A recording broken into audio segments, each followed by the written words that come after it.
Chapter 21. It's nice to meet me. George and Howard could hardly contain themselves as they rang the doorbell of George's future self. They were so excited that almost forgotten why they had come to the future in the first place. Soon, George's future self came to the door. He looked a lot like George, only he was really old. He was 30.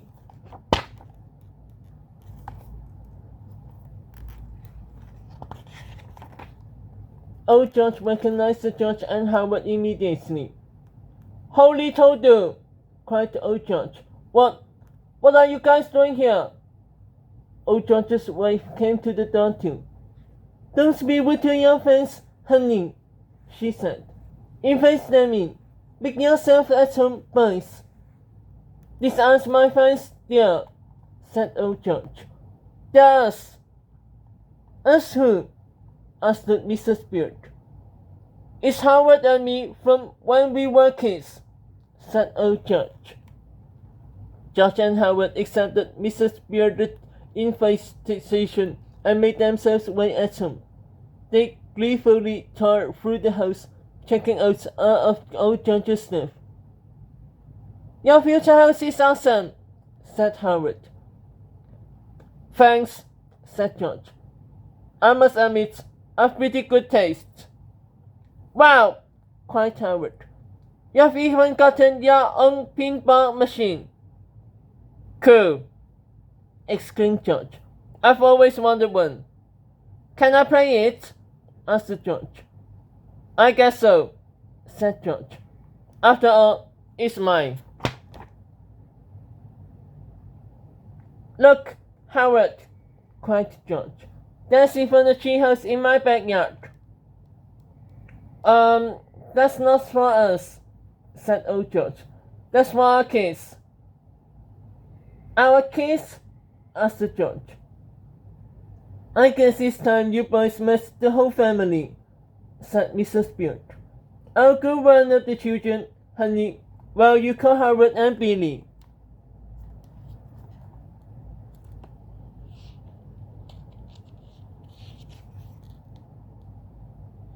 Chapter 22. The Kings are here. Soon, everyone had gathered together in old George's studio.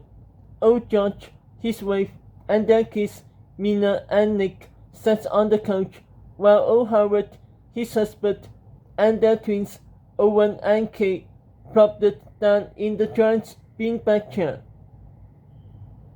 "Kids," said Mrs. Beard, "I'd like you to meet your fathers."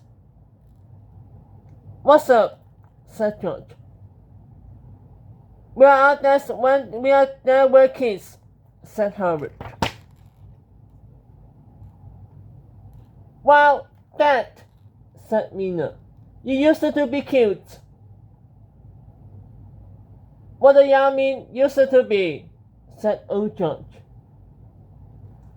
"We are here because we need to borrow your dads," said Howard. "They are the only adults we can trust." "Yeah," said George. "It's a real emergency." "Wait a minute," said old Howard. "I don't remember doing any of this when we were kids. Do you, George?" "No," said old George. "If this happened in our past, how come we have no memory of it?" "I don't know," said Howard. "Probably bad writing," said George. "Well, if we are going to help you, we better get going," said old George. "Let's boogie." "But wait," said Howard. "We need to finish our pinball game." "Yeah," said George. "And we haven't even read your graphic novels yet." "I thought this was an emergency," said old Howard. "How about just one chapter?" Howard begged. "Please?" "Well, all right," said old Howard. George and Howard grabbed a graphic novel from the bookshelf, flipped it open, and started reading from a random chapter.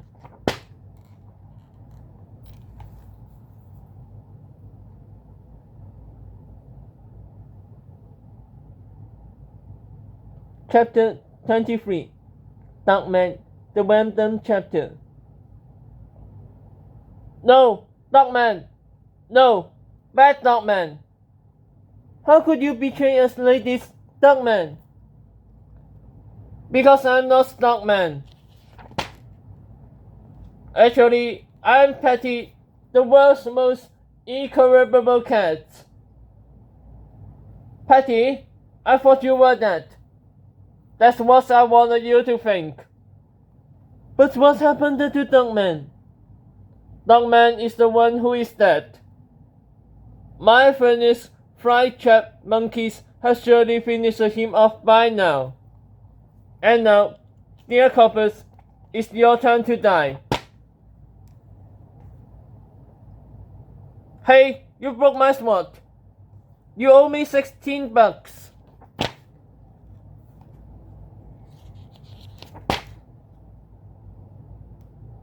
Do you give up, or do you want some more? So, you wanna play tough, were? Behold the raging fury of my Wildcat fist. Hey, you're not Patty. You're Mecha Patty. Mecha Patty? I thought he was dead. That's what I wanted you to think. And now you shall witness the defeat of the Dark Knight. Not if I can help it. Really, don't be a hero. Don't be a fool with your life. My mask! Hey, you're not Mecha Patty. No, this whole time it's been me, Flippy, the world's most sinister psychokinetic fish. Flippy, I thought he was dead. That's what I wanted you to think.